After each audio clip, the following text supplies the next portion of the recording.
So today is the start of a new adventure, and every great road trip starts with a coffee. And I've managed to find myself a Starbucks in the wild. I'm off in my van for a few nights of solitude. I have my camera, a drone and a Sunday bag, and that's all I need to make me a happy man. I'm in mid-Wales, and together we're going to discover a course that is off the beaten track and somewhere I've wanted to visit for quite some time. I'll be staying at a nearby campsite just 5 minutes down the road from the first tee, and this trip is as much about being out in the great outdoors as it is about playing golf. It's about appreciating the landscape, the backdrops and the chance to escape. And before I hit the golf course, I need a little more coffee and some breakfast with a view.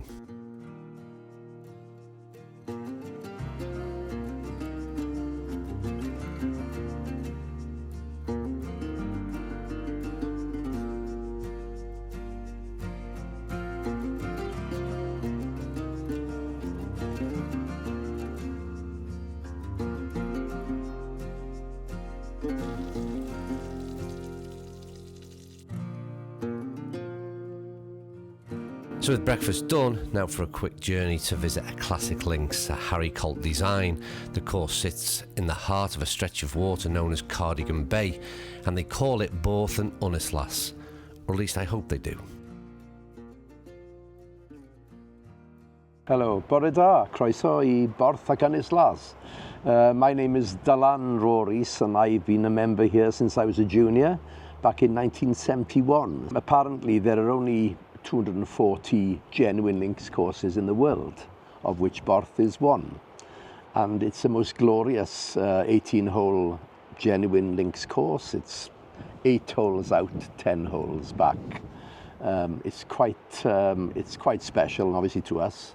And we think it's probably the most underrated golf course in mid-Wales, and of course being the oldest course in Wales, which if I can go on to in a bit, I'll discuss the history of it. We've never really marketed it in a positive way in terms of a box-ticking exercise where you come to say, oh, I must play the oldest course in Wales. Well, the first thing you hear when you get out the car is the sea, which is just over that wall there. First tee's about 30 yards away. And that sea breeze, as me nan used to say, is just breathe it in. It's good for you, lad. And of course that earlier sunshine had disappeared and the wind picked up right on cue as I made my way to the first tee.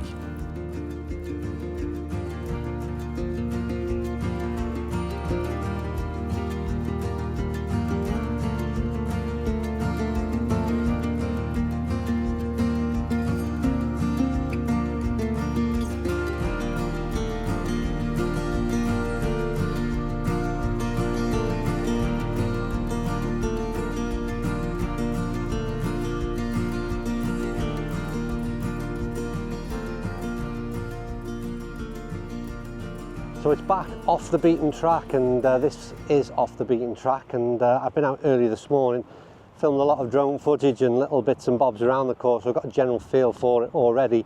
I would say that there's plenty of character in this place, and it's certainly one that fits the bill that we're looking for. So we're going to have a wander around, play a few holes, and there's something I need to have a little bit of a chat with you about along the way.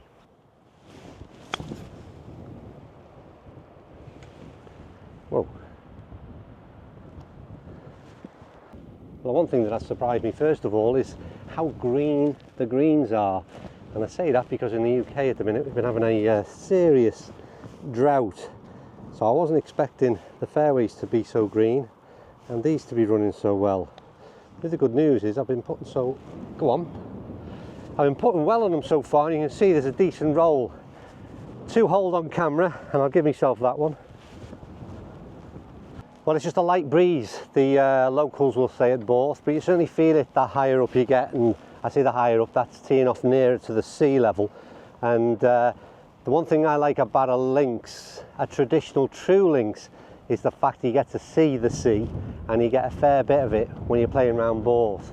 With a lot of links tracks, as you know, will often be hidden out by the dunes, where you get plenty of views, and I love that. There's plenty of shaping. The hole I'm looking at right now, again, just all little hillocks leading into the green, just give it that character that I referred to earlier. Right, quick stop off so I can have a 2-minute chat. The consideration is changing the channel. Now, I've been down this route many times before, and I think it's important that we keep evolving. I'm not sort of scared of doing that. But what I'm about to try and possibly change is a big move.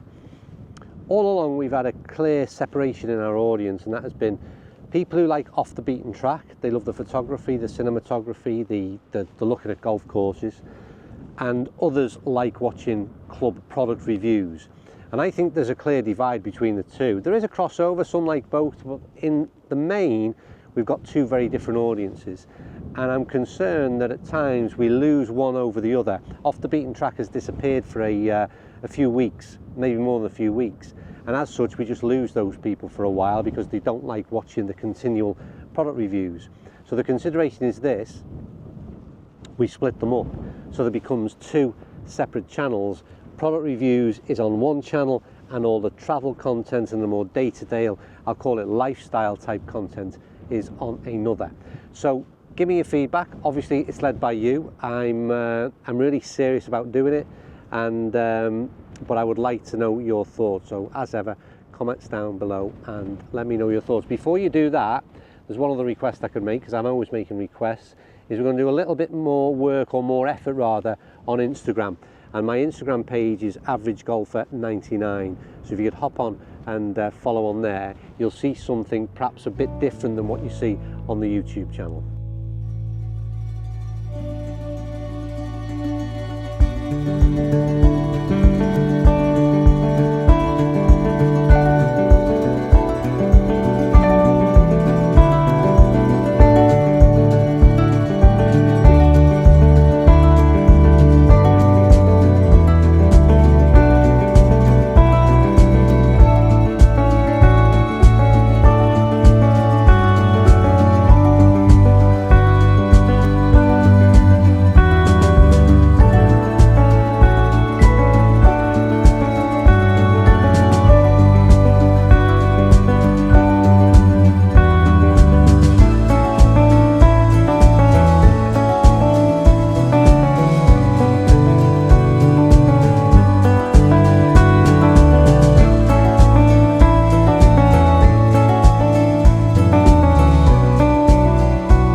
What's really interesting about the course, first of all, it's 8 out, 10 in, and obviously that means the wind will be either with you or against you very much most of the time.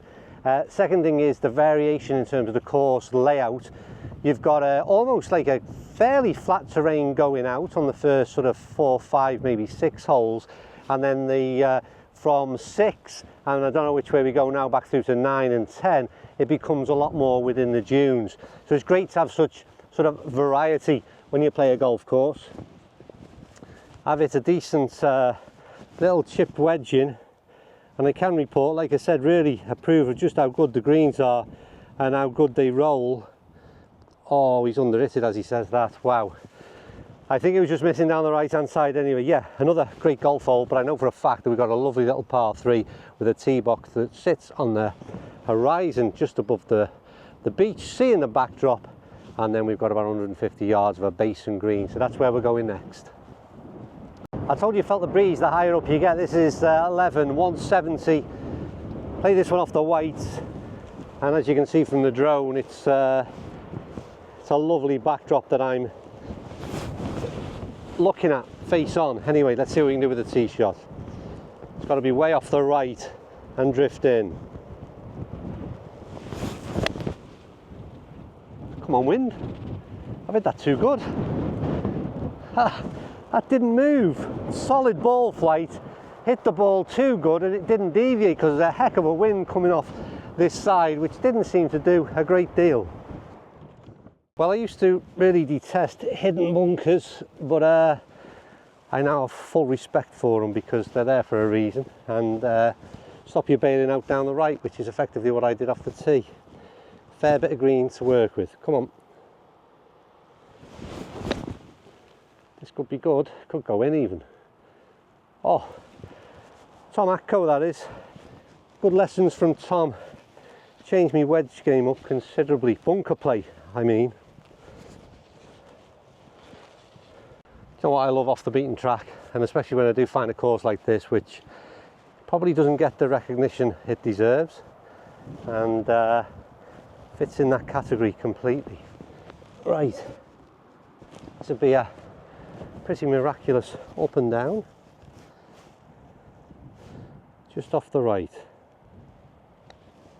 That's fell away. Oh, never mind. Good par 3 that. Well, this is why, well, I say this is why it was established as the oldest course, was many years ago, in fact in 1876, there was a public school in Uppingham, which is Rutland now, and they're a school, a private school of 300 children. They came here, they were evacuated here in 1876, as I said. And it's an interesting story because the then headmaster, Mr. Edward Thring, turned to all the parents and said, look, we need to evacuate the boys to Borth. And only one of the parents decided to take their little boy to a different school. Most of the boys were endorsed, you know, to have this magnificent seaside adventure with the school. So they came here, and they carved out probably 9 holes to start with in the sand, and so they established the first golf in Wales at Borth. As ever, I need your input to help select photo of the week. Yes, it's back, and I hope you participate in the voting.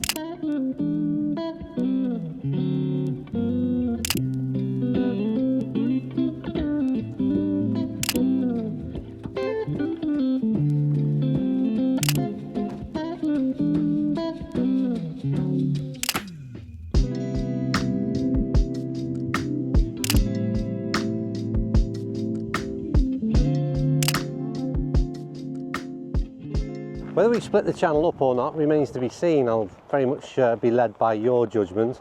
But one thing that will be changing is Off the Beaten Track will feature a lot more of the van. And me staying in the van, sleeping in the van, cooking in the van. And that's going to start from this series. So later on today, I'm going to stay in a campsite which is 3 or 4 miles away. It's something I personally love as a kind of lifestyle choice. That's what I like doing. And I'm going to try and integrate it into the channel and show you a bit more of it. Now what that might mean is that some of you might watch the golf, and then when we head off onto the campsite, which is what I'll be doing later on today, it might be time for you to switch off because you only like the golf bit. But it's going to have to, some of you might enjoy it, some of you might just have to indulge me. But like I said, there's going to be a very different look to this, maybe a different edit. Photo of the week is going to change up maybe slightly as well. So lots of changes. I'm always constantly trying to evolve and move the channel forward, which often means trying to improve the channel, improve the edit, improve the quality of what we produce. That's the plan, at least, anyway. If you do visit Borth, I suggest 2 things: either bring your A game or an insurance policy, because there's a number of shots which are incredibly close to the road, not more so than on 17, but the second as well, as I recall, was very narrow indeed. I'm only going with an iron because of that reason. I don't want to ruin my day on the 17th.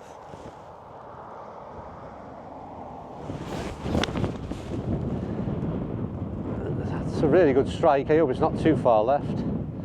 No, it's fine. Nice controlled shot. The ball flight's been good today in terms of deviation. There hasn't been any. It's been fairly solid and straight. And when you're in the wind, you can certainly tell, because if there is any spin on the ball, left to right or right to left, it's always exaggerated. So that's been a real positive from today. But anything leaked out to the right hand side, and yeah, get that insurance policy ready or wait for the cars to go past.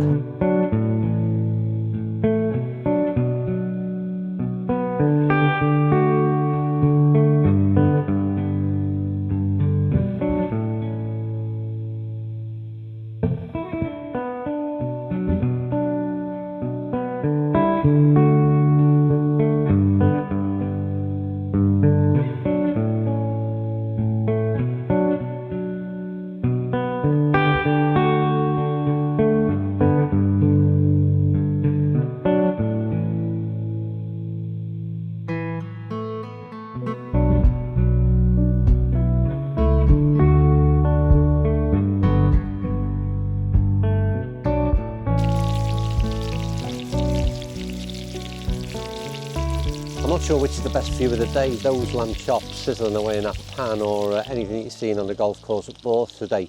But we basically started or ended where we started, and that's back at the van. I'm really enjoyed today's video in terms of making it. I hope you enjoyed watching it. It was a little look around off the beaten track. It was part of our journey, part of our sort of accommodation for the night, and part of our evening meal as well. So you've had the whole lot. Let me know what you think. Let me know if you want to see more of it. And to be honest with you, even if you don't, I'm afraid you're going to have to suffer, because I think this is the way it'll look going forward. And hopefully this kind of upgraded aesthetic will sort of elevate us a little bit more, and you'll have enjoyed what you've seen. For now, thanks for watching. I'm going to eat my tea, and I'll see you all next week.